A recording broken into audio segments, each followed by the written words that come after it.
All right, let's get into that next segment then, huh? Yeah, let's do it.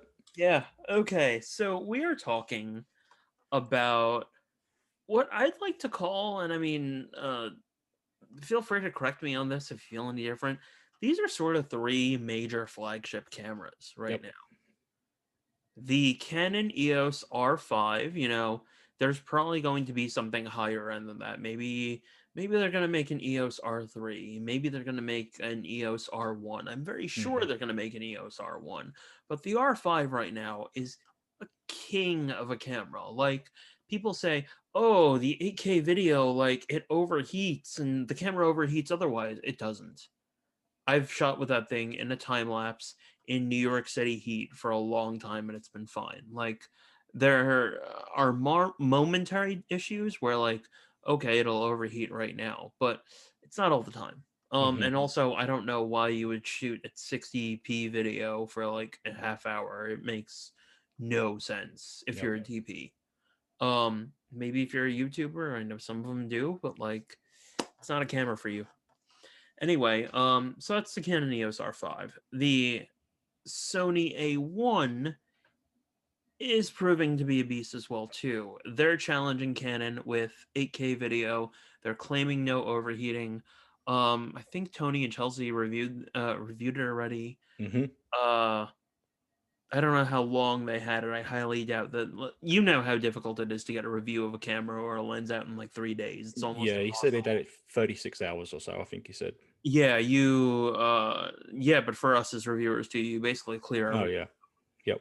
like it's very difficult to do. And there's no way that you can really get everything in. So with that said, I don't did they test 8K video? They did.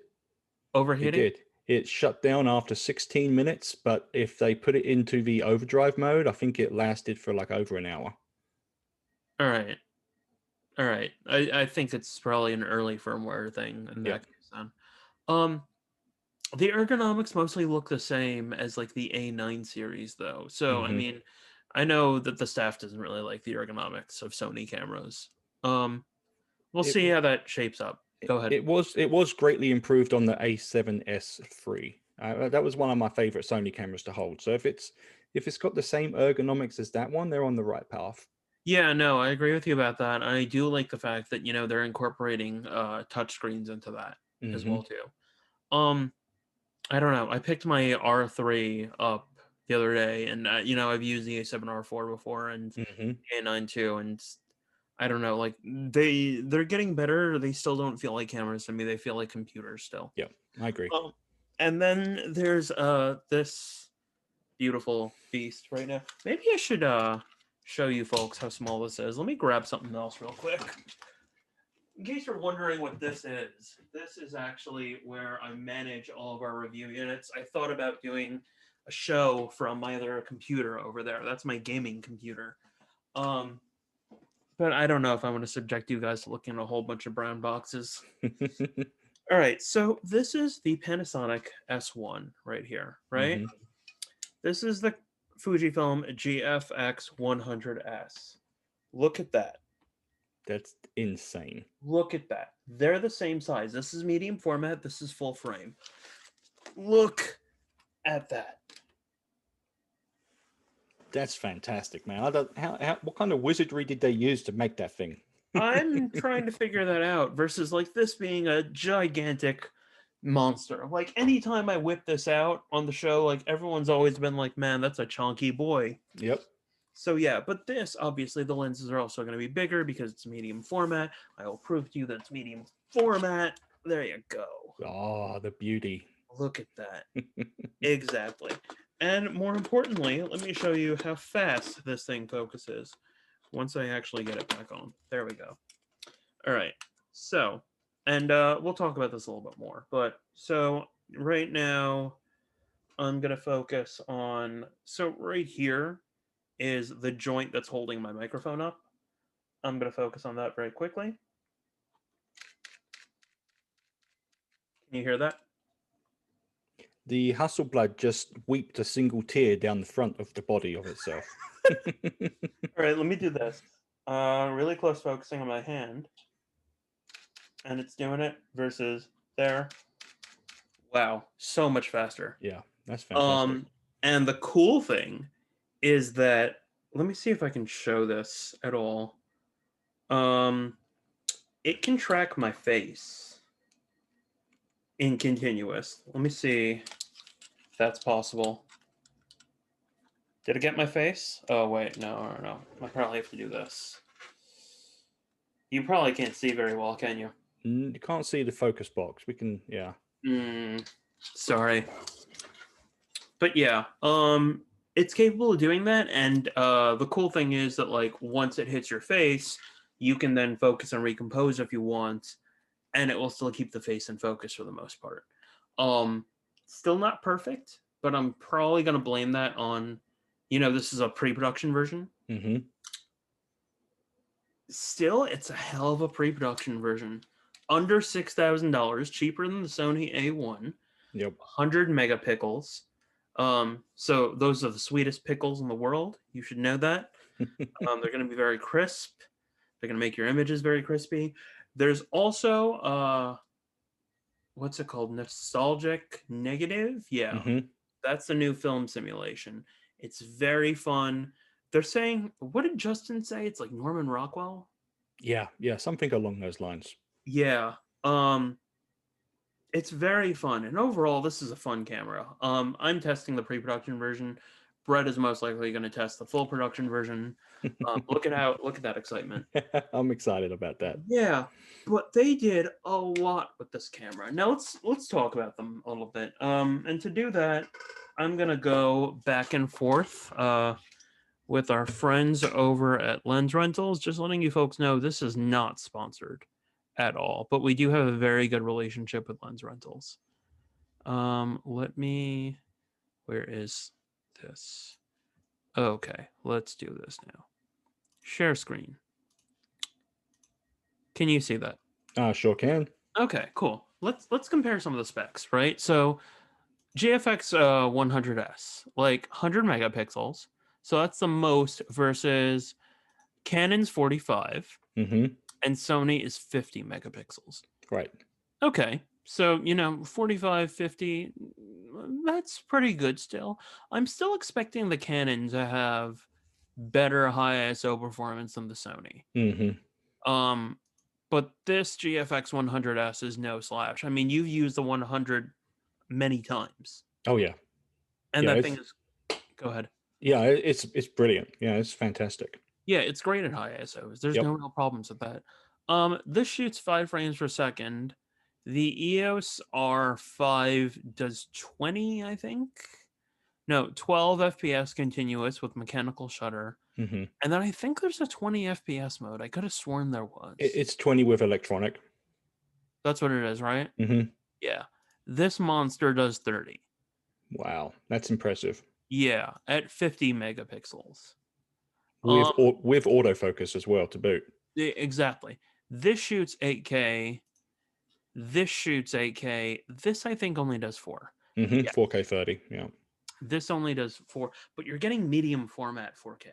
I was gonna say you got to remember this is medium format. These specs are just mind blowing from medium format. Yeah, and it's tough to really like compare them because Fujifilm, like, they didn't want to get into medium format, and in some ways that really annoys me. In other ways, I'm like, okay, it's probably smart for them to do. Sorry, they didn't want to get into full frame. Mm-hmm. This sort of competes against full frame, Yeah. but it also is in a totally other playing field.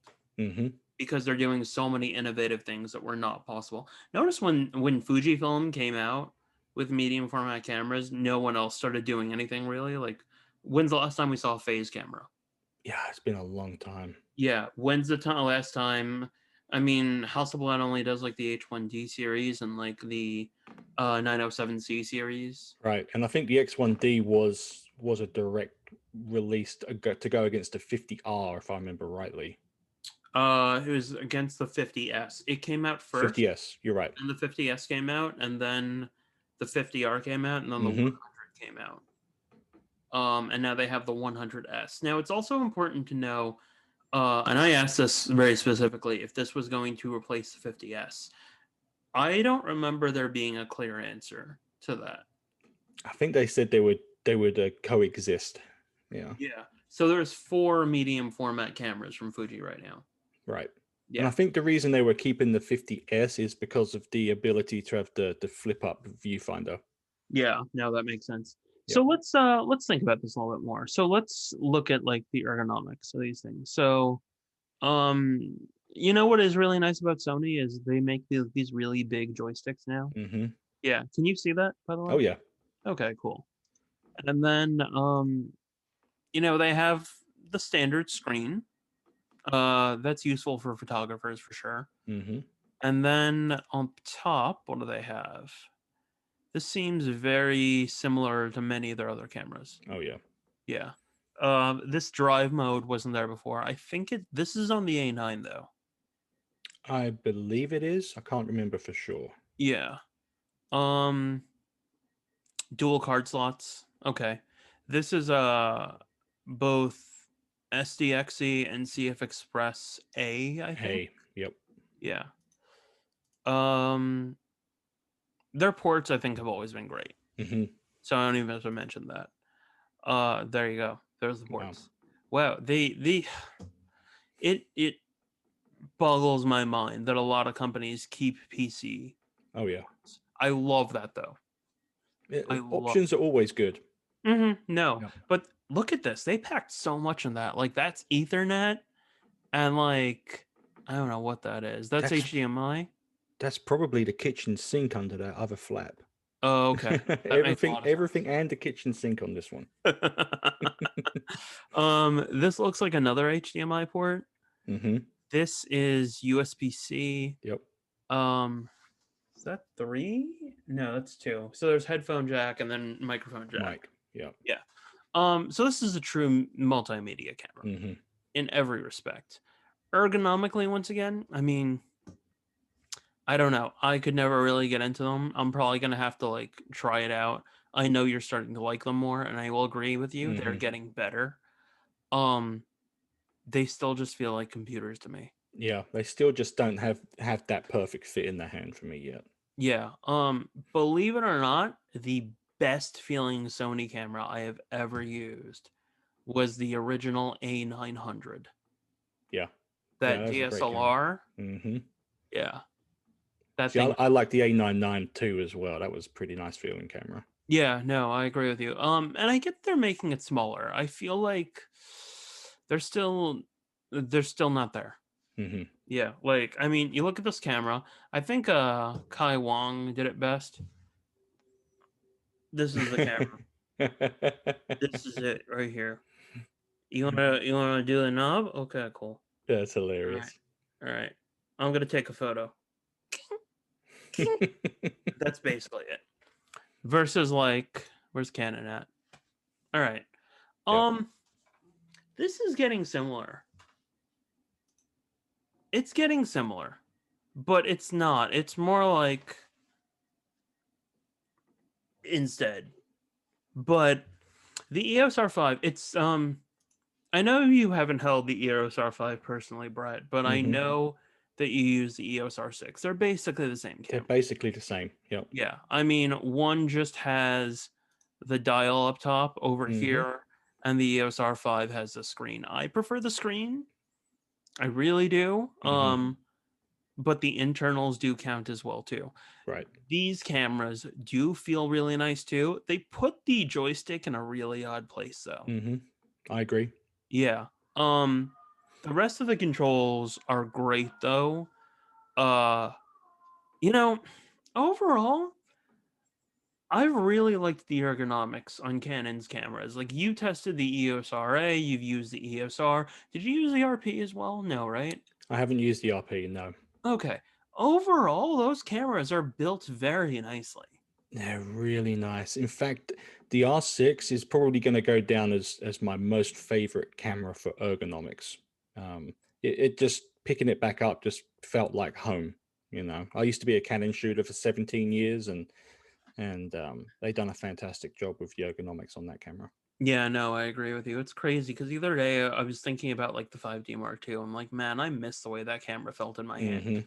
Yeah, this did remind me of that a lot.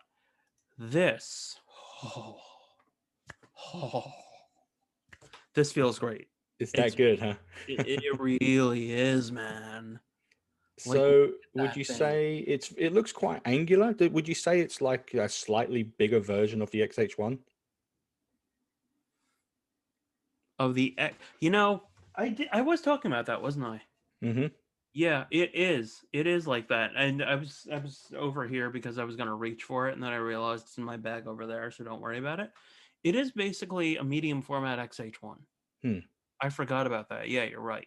The XH1 I originally did not like Mm-hmm. because when I was holding it, I was like, what did they do?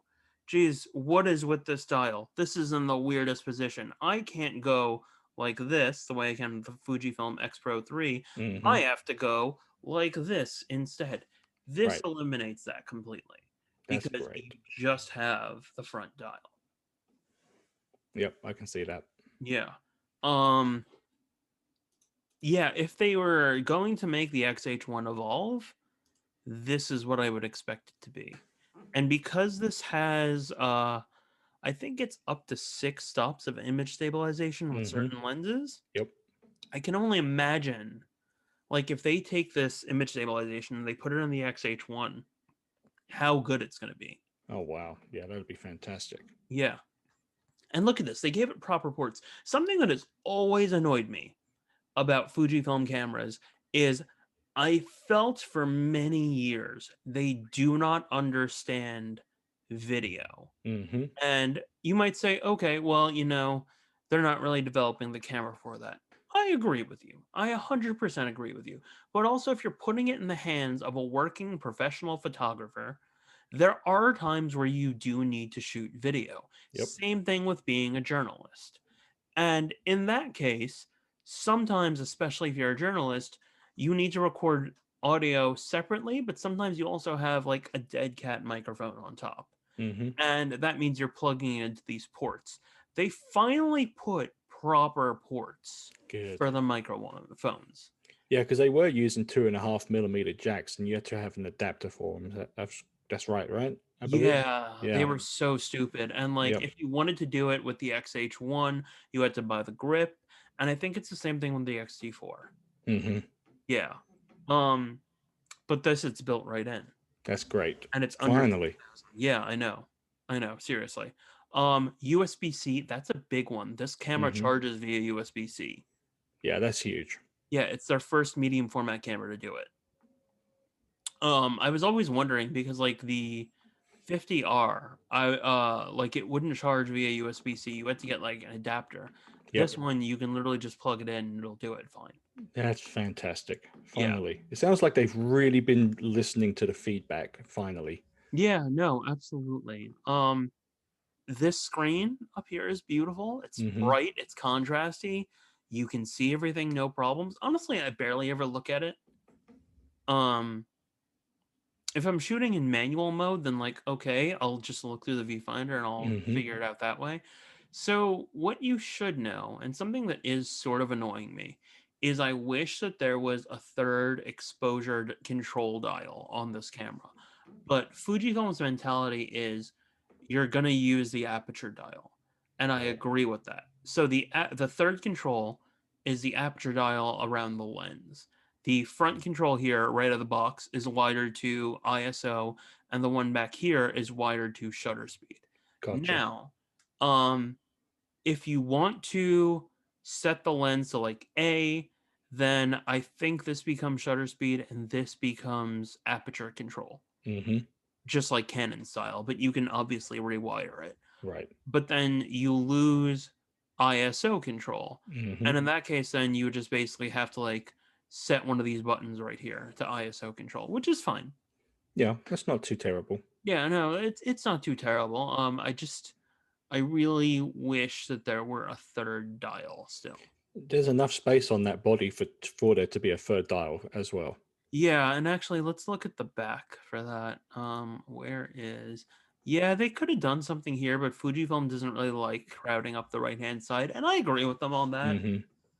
I really do. Like, you use some cameras and it's like, oh, there's still a D-pad, but like Fujifilm hasn't really had D-pads in a really long time. No, they haven't.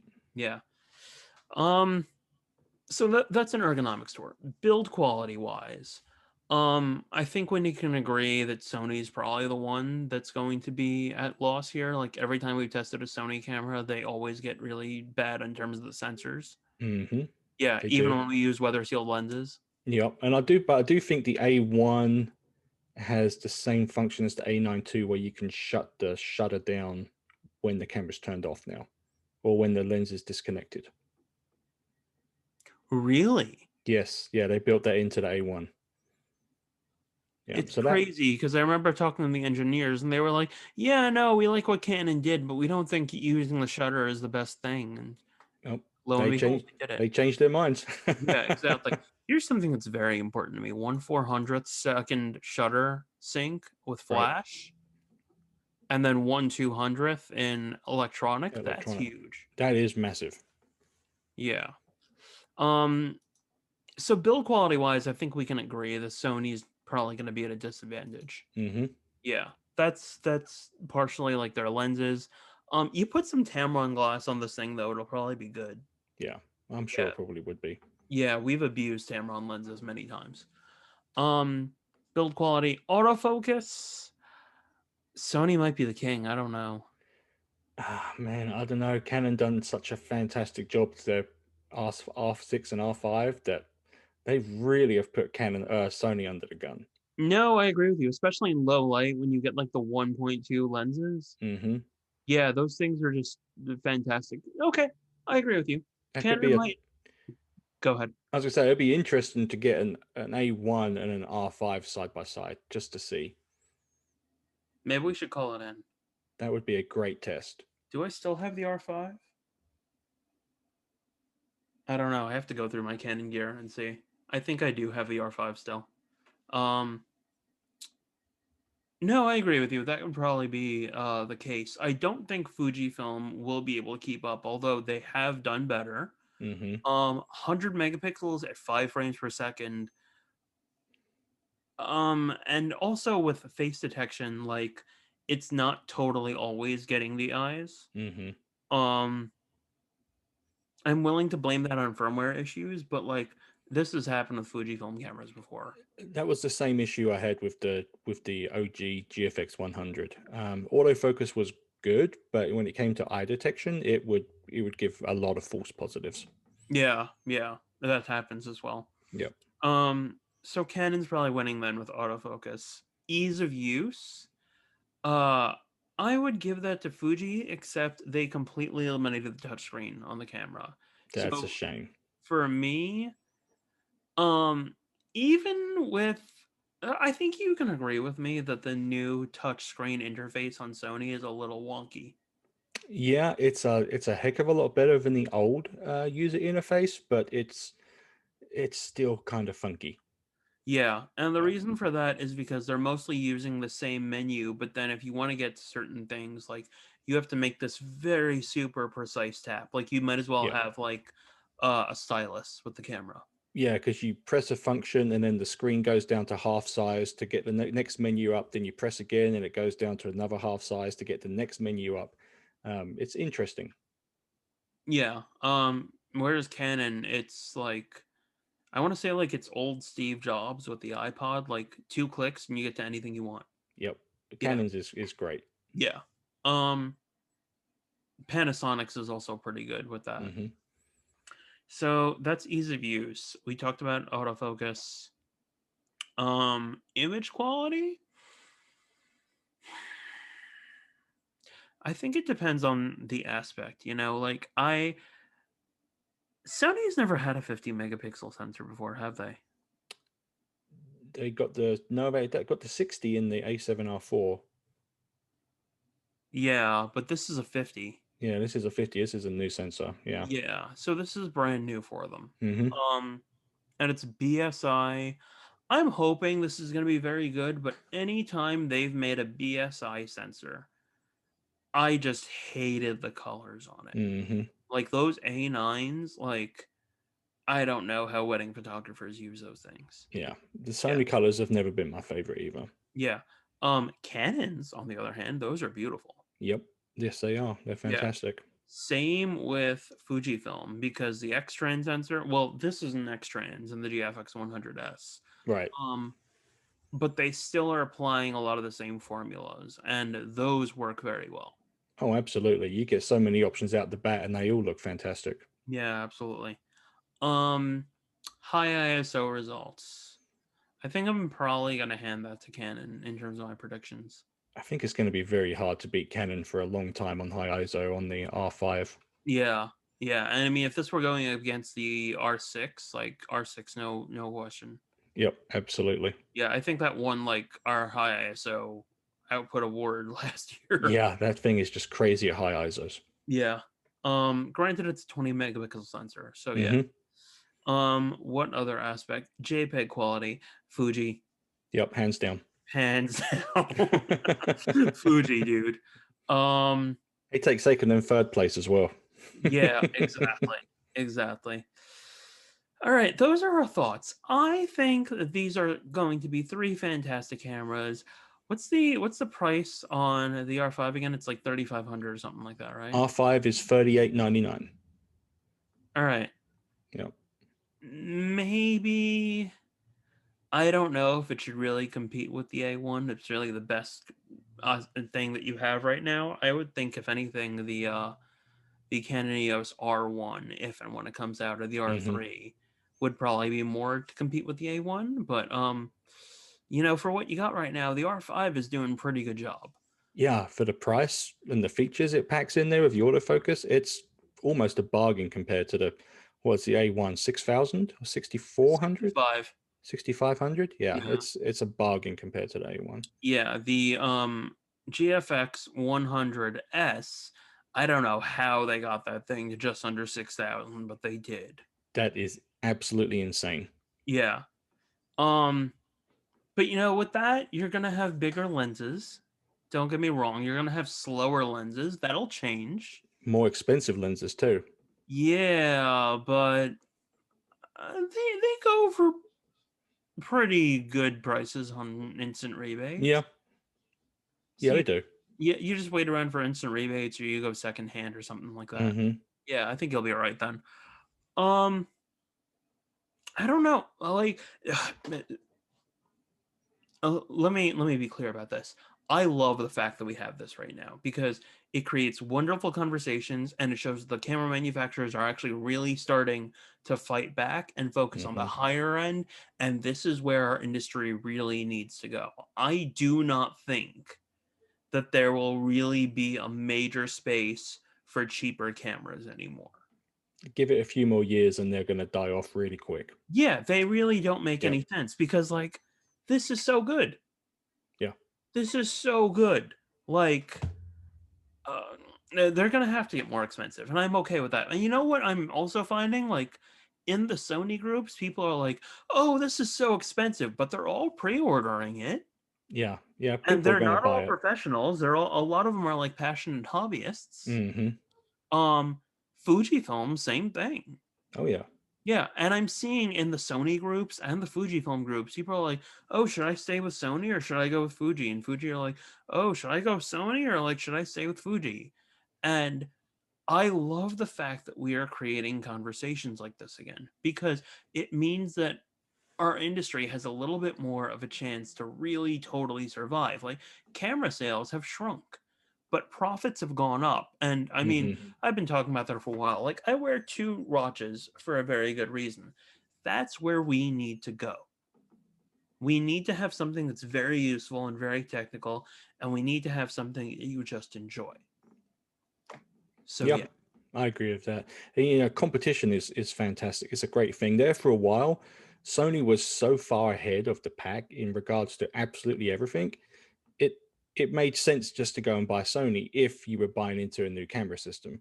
But like I Mhm. say, now that Canon and Fujifilm are bringing their A game into this price point, it's absolutely brilliant. I'm so excited to see where this is going to go down the line. Yeah, no, I agree with you on that. I guess if I were to think about anything else as well too, would probably be Leica with the SL2S and like Hmm. their IP rating in the weather sealing department and just how well built those things are. Hmm. And then I'm just trying to think about like anything else. Panasonic, I feel, I'm recording on a Panasonic right now. I really do like their cameras and their systems, but Hmm. I feel like they need to come out with something else still that really differentiates them. And I think really they need to stop using Sony sensors. Yeah, they need to move away and give them something a little bit different. The S1R is great. What was that, 47 megapixels, I think, but it's time for a refresh on that. They need to do something different. Yeah, I agree with you on that. I also think in terms of Nikon, like they got to do something. Like, I mean, we give their products very high ratings and they deserve it. Like that 14 to 24 is Hmm. a fantastic lens, but It's it's not beautiful. reinventing the wheel. No, no, and Yeah. it's the same thing with their cameras as well. They're good cameras, but I see no reason to buy them over anything else on the market. Yeah, and I don't think there's space for just good cameras anymore. No, They have to be exceptional. every camera has to excel at something, and they are good at everything, but not great. Yeah. So I'm going to stop the screen share there. Let's see what people are saying right now. I'm excited. It's on the A9. That's the I Um, think she's talking about the shutter dropping okay. down. Yeah. Yeah, that makes sense. Capture One Pro standard profiles, very good on Sony files. They are. They are, Michael. But also just Sony files are very, very versatile in Capture One, especially versus Lightroom.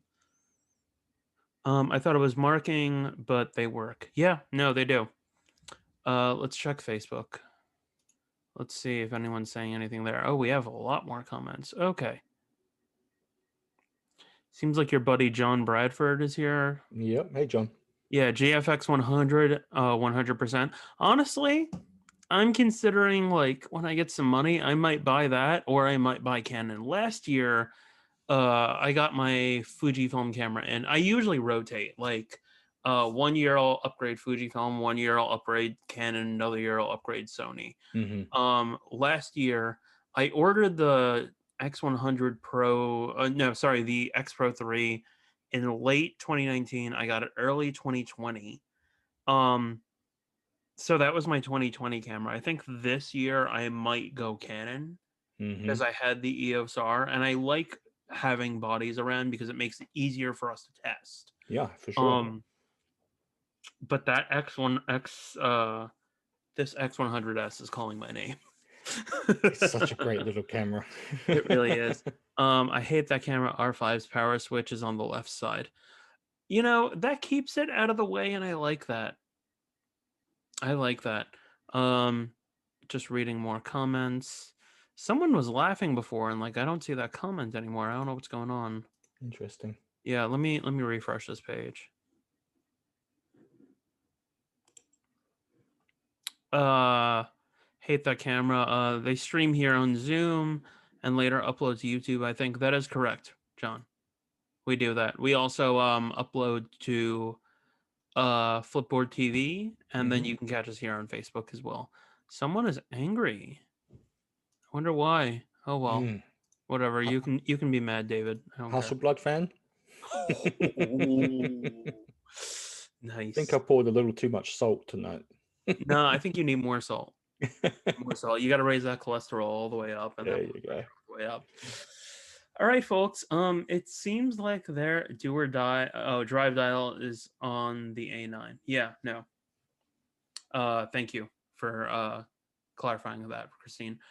Thank you all as well too. We really appreciate you so much. This was a great show. I had a lot of fun. We do this every Sunday night. Be sure to subscribe to us on YouTube or follow us on Flipboard TV or check us out on our website. We have a daily email list, Facebook, all that kind of stuff. We are going to do the normal thing. We're going to cut the feed on Facebook. Thank you, folks, so much. And then we're going to cut the feed. Sorry, no, I'm going to stop recording here on Zoom and then I'm just going to open it up to our followers here on Zoom, so we'll be able to have like a freer conversation. You can usually check out our posts on the blog, and then if you scroll all the way down, you can then subscribe to us there on Zoom. We have around like 400 or so people subscribed. Hmm. Um, And you can follow us that way as well too. And then later on, if you want, you can just come into the room and have for your discourse to us. Anyway, that's everything. So we're gonna kill the feed on Facebook. Thank you folks so much. We really appreciate you. Thanks, everyone. And now I'm going to stop recording here.